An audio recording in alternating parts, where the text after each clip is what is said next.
Now the next part is going to be a little bit complicated, but I think we can do it. So in doodle jump, when you start jumping, when you control your character and then you start going upwards, you notice that the game starts randomly generating new platforms at the top. So let's try to recreate that. So the first thing I want to do is creating a trigger. Again, a cube. I'm going to call this generator.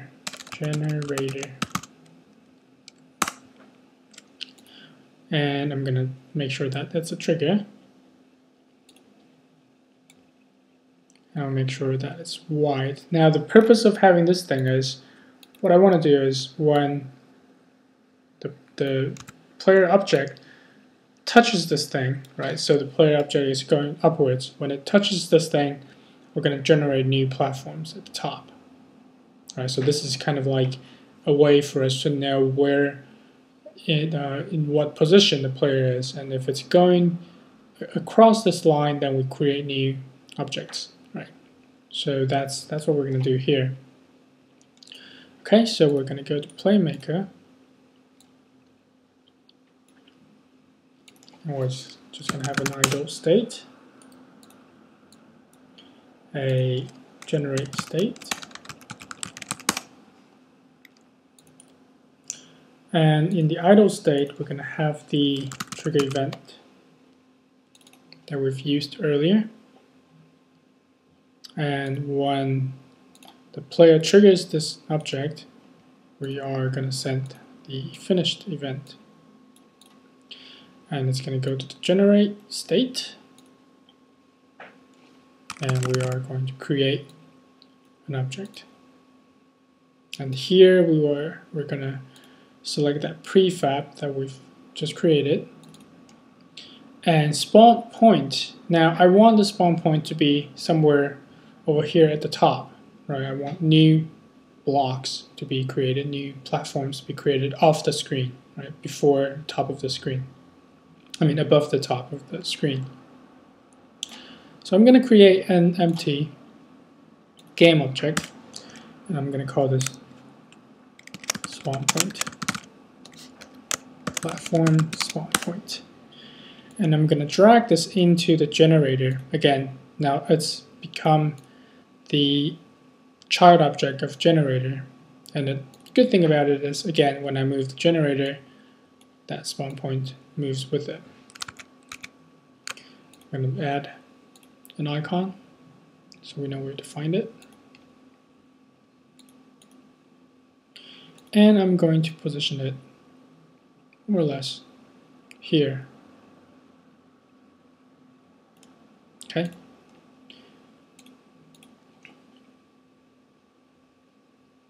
And I'm going to drag a spawn point here for that. And then I'm going to store this instantiated object, this object that we've just created, in a variable so we can manipulate it later. So I'm going to call this new platform. And we're going to do it here. Okay, so let's see if that works. Good. Now you can see that there's a new object being created. I don't know if you saw that. Let's try that again. As soon as the player hits this bar, this trigger, we're going to see a new object here. Okay, so that's working. I might move this up a little bit more, just so that it doesn't show up on the screen.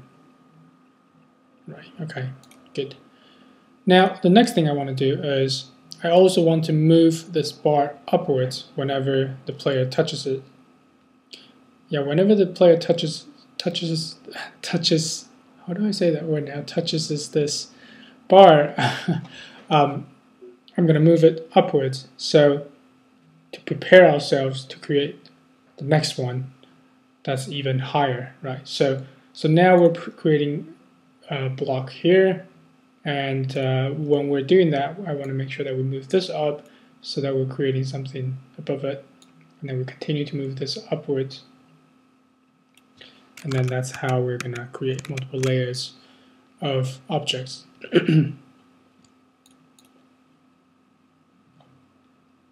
Okay, so I'm just going to do a quick translate on the owner object, and I'm just going to give it a random number, let's say 7,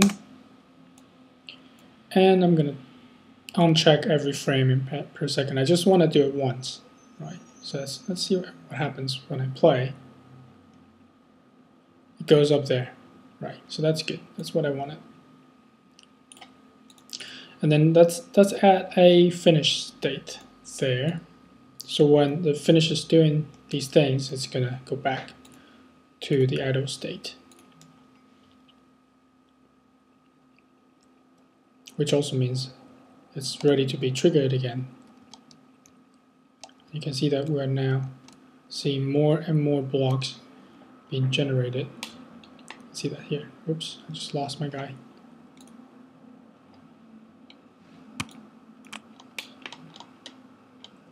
Let me just try to show it to you what's happening here. New block generated. Not very good at this game. Another one generated.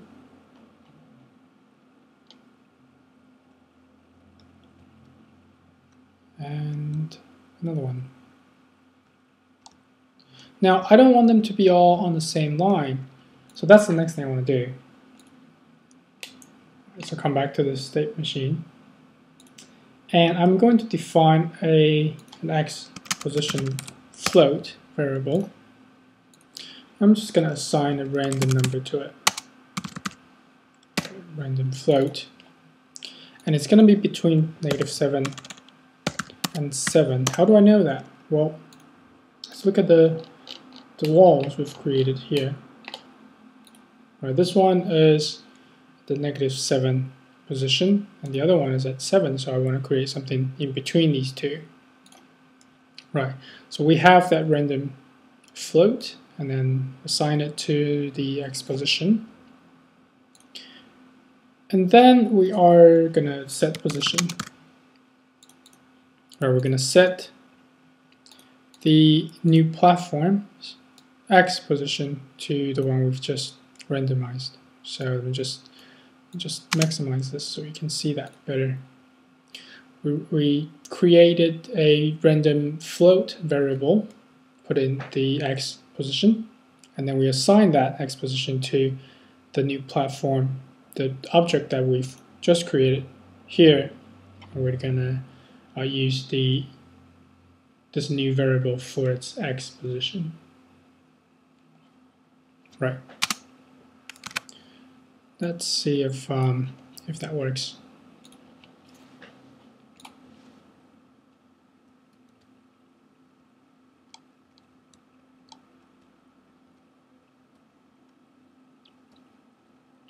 So that part is working. Oops. You can see that more and more platforms are being generated on top. Just what we wanted, so that's good. Oh, yeah, it's a hard game. Fine-tune the positions of these bars will give you better control of how and where you respawn these bars, right? Because the position of the new ones are going to have a huge impact on the game, right? It depends. So this depends a lot on the speed that the object is moving upwards and how often you generate them, right? So a few things you can consider changing is in the generator state machine, you can change the number, how far apart these bars should be. Right. If I do 10, then they're going to be further apart, which also means I might not be able to jump that high. Right, so I guess 10 is a bit too high. Let me just change that back. Let's just do 5 for now.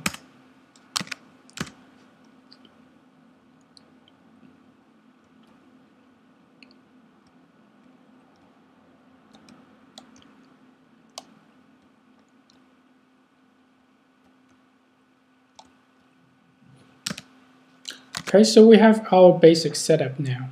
Now, I don't know if you noticed, but there is a problem. Well, first of all, let's turn off the rush renderer for this trigger because we don't really want to see it in the game, right? Okay, so that would feel a lot nicer without that bar there.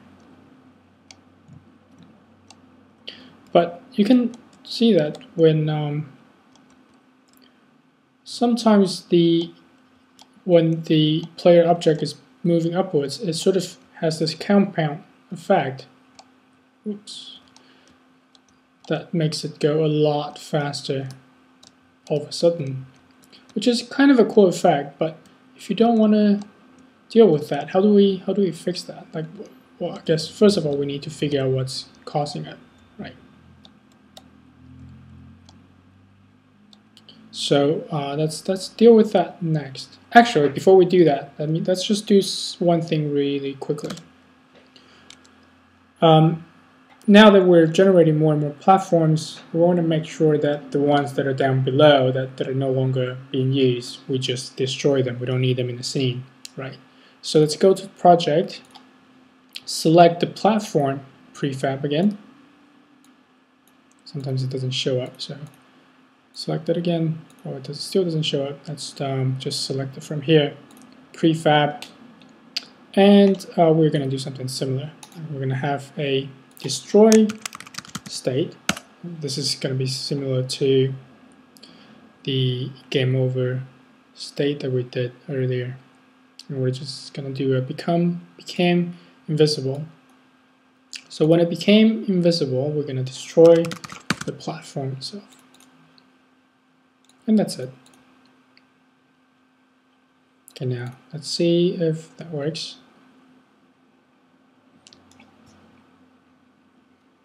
Now remember, we have to make sure that we're not seeing the objects in the scene view either, so I'm going to block that. So I'm just going to play for a little bit. Okay.